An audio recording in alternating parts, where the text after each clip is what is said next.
Why Singapore is one of the most wealthy countries in the world. In 1965, Malaysia, which had just become a country, did something very unusual. It gave up Singapore, a 360-square-mile island that was important to its independence. Even though independence is usually a reason to party, Lee Kuan Yew, Singapore's new leader, said that the economy would crash. Thought that Malaysia would merge. Before it got its own government, Singapore was in bad shape. 2/3 of its million people lived in slums, and many of them were addicted to opium. Many different kinds of people were more aggressive. There was no business, and unemployment was very high. Singapore's bigger and stronger neighbors would stop trading with it and fight hard against its survival. Even worse, British troops were leaving the island, taking 20% of the GDP with them. Singapore looked like it would always be poor, have a lot of crime, and not grow. Now, Singapore is the 4th richest country in the world. The people are the best educated, healthiest, and most active in the world. It has the best facilities in the world and is a leader in the high-tech industry. How did this tiny, poor country in Asia become one of the best places to live in the world? What made Singapore so rich? The free iOS and Android phone game Star Trek Fleet Command paid for this video. Combat in real time. Where you can help your allies and hurt your enemies. Strange New Worlds is now part of Star Trek Fleet Command. Captain Christopher Pike, Spock, and a few other Starship Enterprise crew members are among the new officers. Use the link below to get Star Trek Fleet Command and join the battle in this free mobile game that is always changing. A corporation in the 19th century had its own army, made more money than the country it was based in, and housed 1/5 of the world's people on its own land. The British East India Company was behind it. It made money by shipping goods and trading materials around the world. The most valuable package was Chinese tea. It sold a huge amount of opium from northern India to buy tea. All of this shipping went through the Malacca Strait. The business really wanted their own port in the area to protect it and make the trip easier. For 200 years, the Dutch had complete control over these areas and beat everyone else. But Sir Thomas Raffles, a businessman with a lot of drive, built a dock on the small island that would become Singapore. The best place for a business was at the tip of the Malayan Peninsula. After some fighting in Europe, the Dutch gave the land to the British. Singapore wouldn't turn into a normal port. By getting rid of tariffs on businesses and port-related activities, Singapore became a free port to draw traders from nearby ports. In just 4 years, tens of thousands of businessmen from China, Malaysia, and India came to Singapore. As everyone tried to get rich without having to pay taxes, ships filled the sky. Singapore became a center for not-so-good things because it didn't have strong administrative control. There was a lot of gambling, opium dens, slavery, bloodshed, and prostitutes. But Singapore stayed important and well known as foreign trade grew. This was helped by the Suez Canal in Egypt. The distance between England and China for trade was cut by 5,000 miles. This made prices go down and shipping needs go up. The new route also took the Strait of Malacca instead of the Sunda Strait, which brought more ships into ports. In 1967, Singapore became a British Crown colony. After Malaya grew rubber trees and the world wanted tin, which was easy to find in the area, Singapore became the center of Southeast Asia's wealth. The peninsula's natural riches would be moved to Singapore, where they would be processed and sent around the world. Because Singapore doesn't have many natural resources, it has a strong economic link with Malaya. By 1900, Singapore had more than 200,000 people and was doing much better than other places in the area. But Singapore's growth would stop after more than 1,000 years. During the 20th century, even though Singapore is 6,000 kilometers from Europe, it was not safe from the world's problems.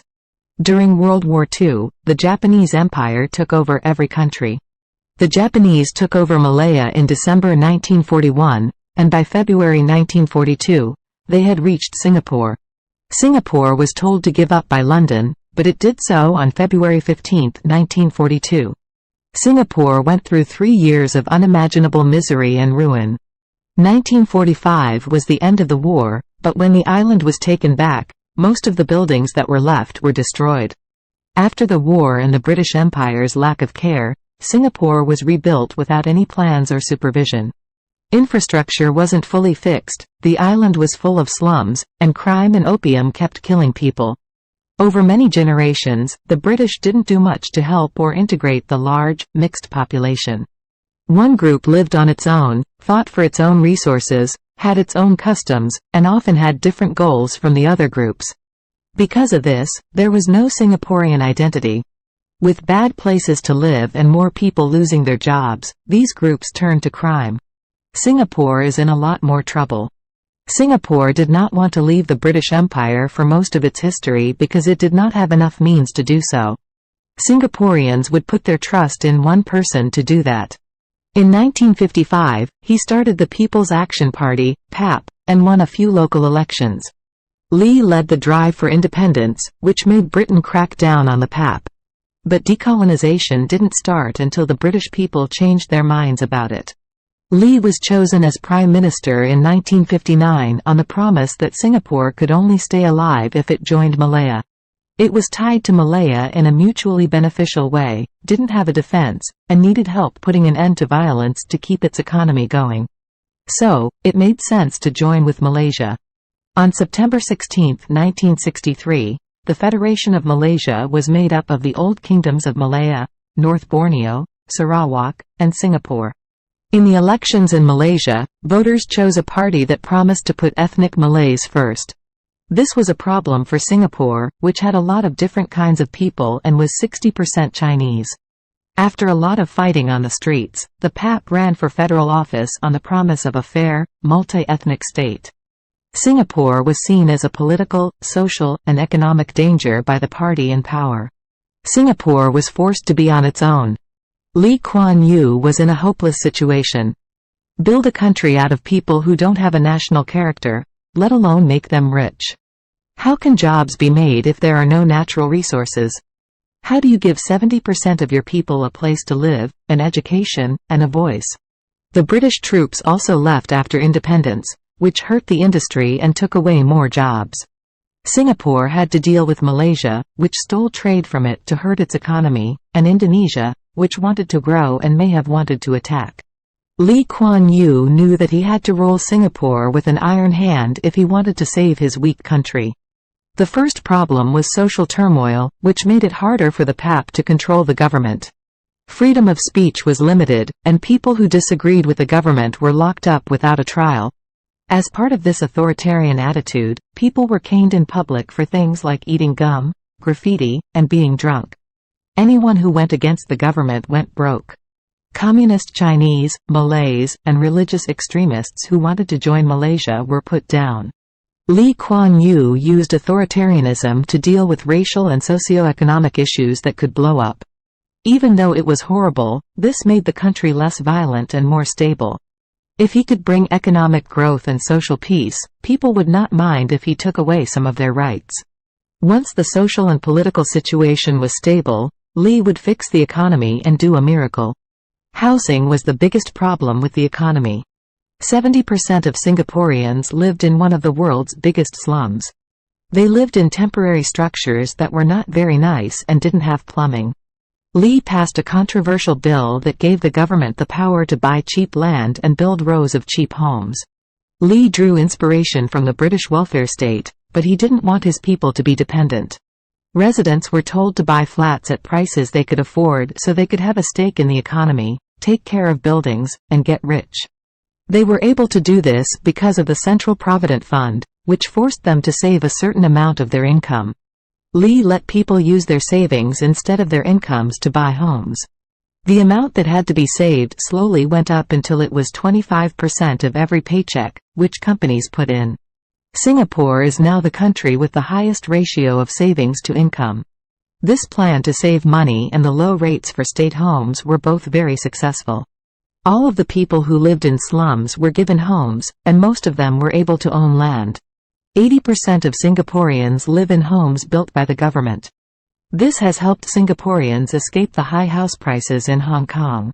Without work in the economy, building homes for the people would not be enough. Lee knew that he needed foreign investment to do well because he had few resources, didn't make anything, and couldn't deal with his neighbors. In line with Singapore's past, taxes and rules were not that strict. Companies were also given a lot of benefits, like not having to pay taxes for 10 years. The government also paid for new infrastructure and big, modern industrial zones. Singapore had a small domestic market, so many measures were taken to encourage exports. Singapore has a bad location and rules that are good for business, so simple foreign businesses that require a lot of work started coming there. The Cultural Revolution that Mao Zedong started in China scared investors away from Hong Kong and Taiwan, which helped. After 10 years, Singapore had almost no unemployment and a huge growth rate of 13% per year. Singapore would keep its policies of hypercapitalism to draw investment from other countries. It is the second easiest place to do business because of this. As the economy became more dependent on the government, Lee also took strong steps to fight graft. Putting people on death row as well as giving government workers some of the best pay in the world, this would help cut down on cheating. Singapore is now one of the countries with the least corruption because this worked.